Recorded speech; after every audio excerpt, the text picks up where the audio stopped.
नमस्कार दोस्तों, स्वागत है आप सभी का डेली लर्न में। कैसे हैं आप सभी।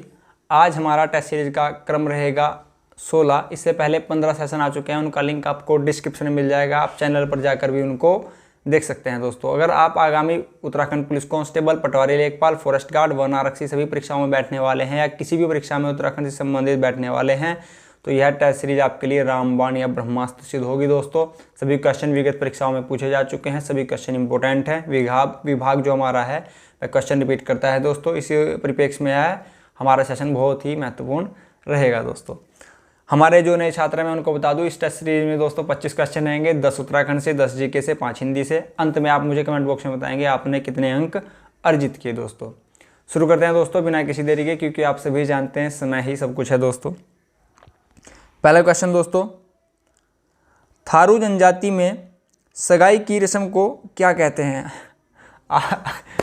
आप में से कुछ छात्र होंगे जो मेरिट में स्थान बनाने के बाद दोस्तों शादी करेंगे, तो उनके लिए सगाई की रस्म को क्या कहेंगे जो थारू जनजाति से संबंधित होंगे। ऑप्शन ए लट भरवा भोज, ऑप्शन बी पक्की पौड़ी, ऑप्शन सी अपना पराया, ऑप्शन डी ये सभी। तो करेक्ट आंसर होगा अपना पराया। ठीक है दोस्तों, आगे बढ़ते हैं। आप सभी को शुभकामनाएं आपकी अपनी शादी के लिए। दोस्तों, सियाणा किस जनजाति की राजनीतिक संस्था है। Option A Bhotia, Tharu, Jat, Jaunsari. Correct answer रहेगा option D Jaunsari. Next question दोस्तों, जौनसारी क्षेत्र में वीर केसरी चंद्र का संबंध किससे है।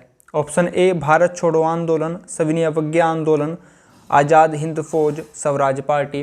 करेक्ट आंसर रहेगा ऑप्शन बी आज़ाद हिंद फौज। यहाँ पर भारत छोड़ो आंदोलन 8-9 अगस्त 1942 में, स्वराज पार्टी 1923, CR दास, मोतीलाल नेहरू। आगे बढ़ते हैं दोस्तों नेक्स्ट क्वेश्चन की ओर। सुमेलित कीजिए। ये कहने को तो दोस्तों एक क्वेश्चन होता है, लेकिन इसमें आपको 4 तथ्य अगर पता हो तभी चीज़ें करेक्ट हो पाती हैं। देखते हैं दोस्तों, गुलाब सिंह राजनीतिक जागरूकता के जनक। ए का 4 यानी कि ऑप्शन सी और डी एलिमिनेट हो जाते हैं। रतन जौनसारी आधुनिक कवि। कृपाराम जोशी शिक्षाविद। नंदलाल भारती जौनसार रतन से विभूषित। इस क्रम में देखा जाए तो हमारा करेक्ट आंसर भी हो जाता है दोस्तों 4, 2, 3, 1। सभी तथ्यों को याद रखिएगा दोस्तों। नेक्स्ट क्वेश्चन हमारा, उत्तराखंड में किन जिलों में बोक्सा बहुल क्षेत्र को बोक्सार या बुक्सार कहा जाता है। ऑप्शन ए नैनीताल, बी उधम सिंह नगर, सी यहाँ पर करेक्ट आंसर होगा। दोस्तों, अगर यहाँ पर ये उत्तराखंड का मैप मान लिया जाए तो उधम सिंह नगर और नैनीताल ऐसी 2 लंबी पट्टियाँ हैं, दोनों कुमाऊं मंडल के अंतर्गत आती हैं। दोस्तों, नेक्स्ट क्वेश्चन की ओर बढ़ें। जौनसार भाबर में बिस्सू मेले को अन्य किस नाम से जाना जाता है। बिस्सू मेले को अन्य किस नाम से जाना जाता है। बिस्सू मेला देहरादून में लगता है। दोस्तों, अगर देहरादून ऑप्शन में ना हो तो उत्तर काशी लगाइएगा।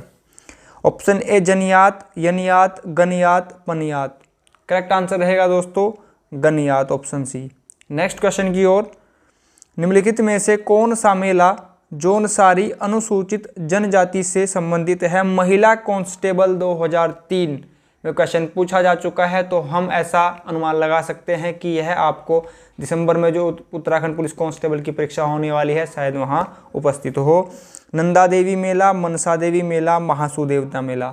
आप सभी जानते हैं जौनसारी जो जाति है दोस्तों, उसके जो देवता हैं महासू हैं, तो करेक्ट आंसर होगा महासू देवता मेला। इससे आप सेंस लगा सकते हैं कि यह मेला कहाँ होता होगा, जौनसार यानी कि देहरादून में। नेक्स्ट क्वेश्चन, थारू चावल द्वारा स्वयं निर्मित मदिरा को क्या कहते हैं।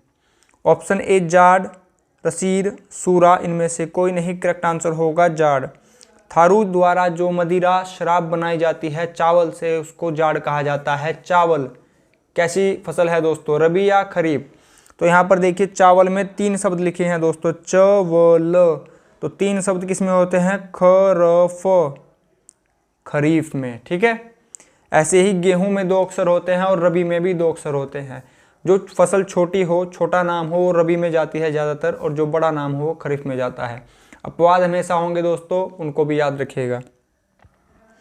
नेक्स्ट दोस्तों, देहरादून में निम्न में से कौन सी जनजाति अधिक संख्या में पाई जाती है।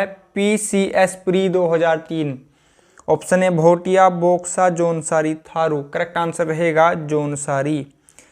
उत्तराखंड का सबसे बड़ा जनजातीय समुदाय थारू उधम सिंह नगर में। ठीक है, द्वितीय स्थान पर जौनसारी आएगा, देहरादून।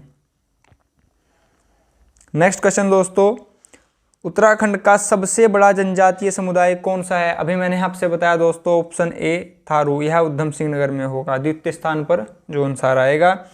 यहाँ पर ऑप्शन भी आप देख पा रहे हैं, भोटिया। भोटिया जनजाति ऋतु प्रवास करती है। जब सर्दियाँ कम होती है तो यह ऊपरी इलाकों में चले जाते हैं, पहाड़ी इलाकों में। जब सर्दियाँ ज़्यादा हो जाती हैं तो यह नीचे स्थान पर घाटियों में आ जाते हैं।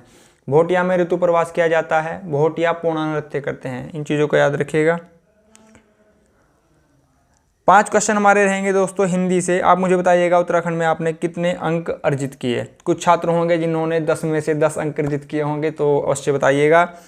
संज्ञा और सर्वनाम की विशेषता बताने वाले रूप को विशेषण कहते हैं। मुंह से ही निकली गई चीज़ें। जो संज्ञा और सर्वनाम की विशेषता बताए उन्हें विशेषण कहते हैं दोस्तों। सर्वनाम मैंने आपसे बताया था 6 प्रकार के होते हैं। समास भी 6 प्रकार के होते हैं।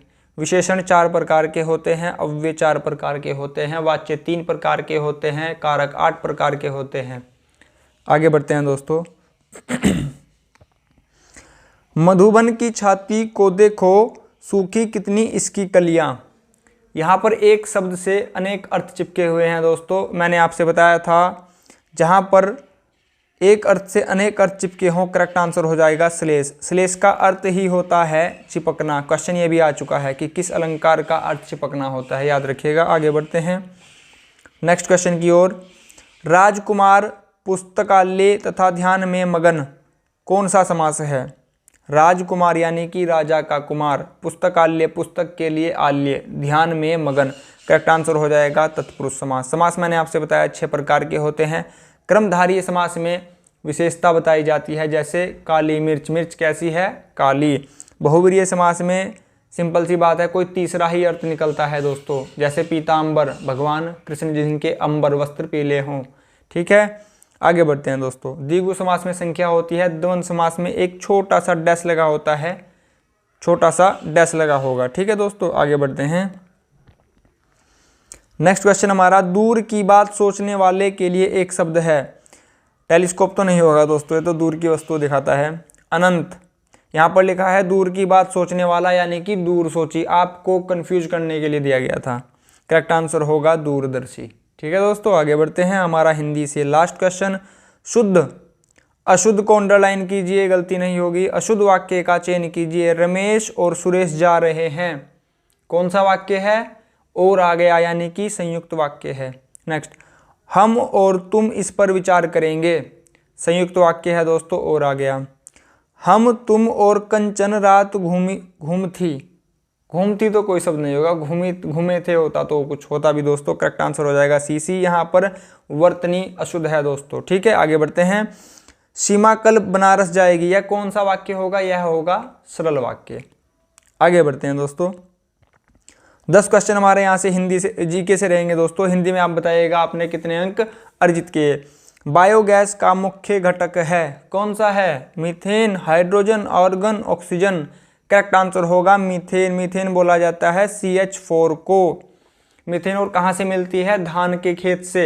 और जो जानवर जुगाली करते हैं, वाइट सा उनके मुंह से आता है दोस्तों। जो भी मवेशी होते हैं, जो भी आप में से छात्र गाँव के रहने वाले होंगे उन्हें पता होगा जुगाली किसे कहते हैं, उससे भी मीथेन निकलता है दोस्तों। आगे बढ़ते हैं। कौन सा विटामिन खून का थक्का बनने के लिए चाहिए? सभी को इसका आंसर पता है। आंसर है विटामिन के। रतौंधी vitamin A, rickets vitamin D. ठीक है दोस्तों, आगे बढ़ते हैं।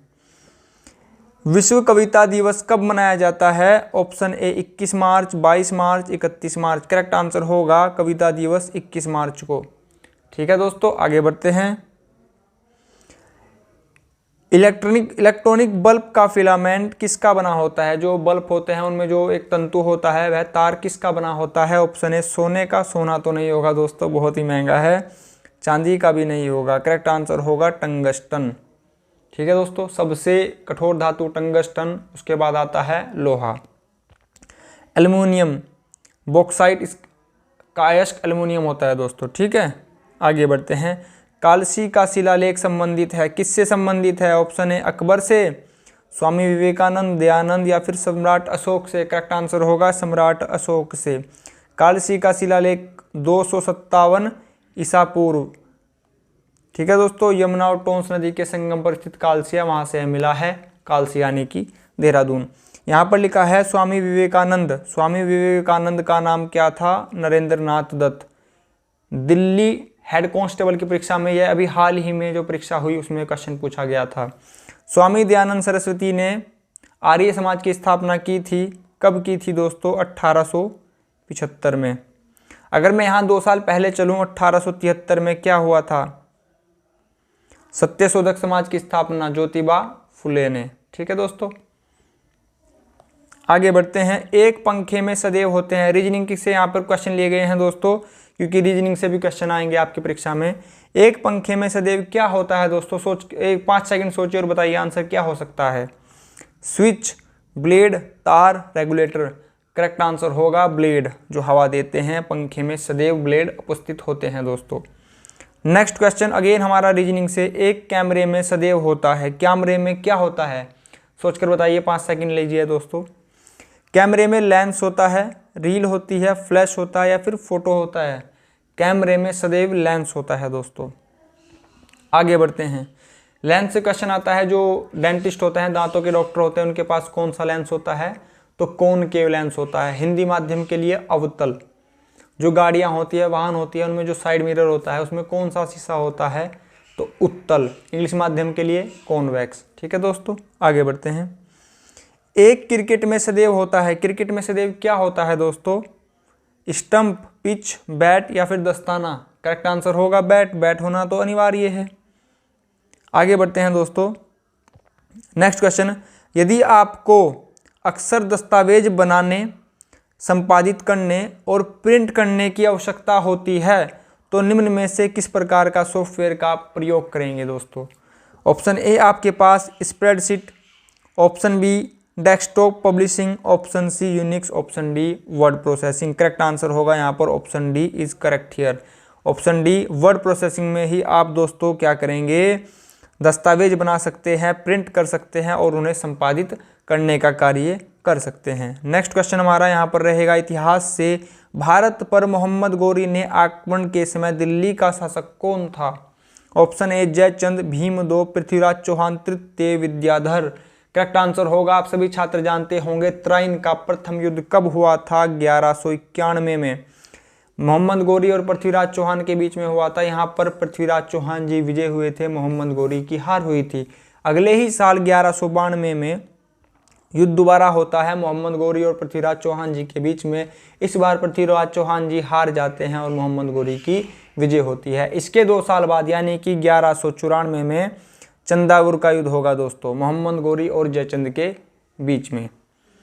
आगे बढ़ते हैं दोस्तों। हमारी आज की टेस्ट सीरीज में इतना ही। आपको टेस्ट सीरीज कैसी लगी दोस्तों कमेंट बॉक्स में जरूर बताइएगा। अगर आप चैनल पर नए हो तो प्लीज़ चैनल को सब्सक्राइब कीजिएगा। आपके जितने भी सोशल मीडिया प्लेटफॉर्म हैं उन पर चैनल को शेयर कीजिएगा दोस्तों। व्हाट्सएप, डीपी, स्टेटस वगैरह जो भी आप कर सकते हैं। आपने अपना बहुमूल्य समय दिया दोस्तों, इसके लिए आप सभी का बहुत बहुत धन्यवाद। नमस्कार दोस्तों।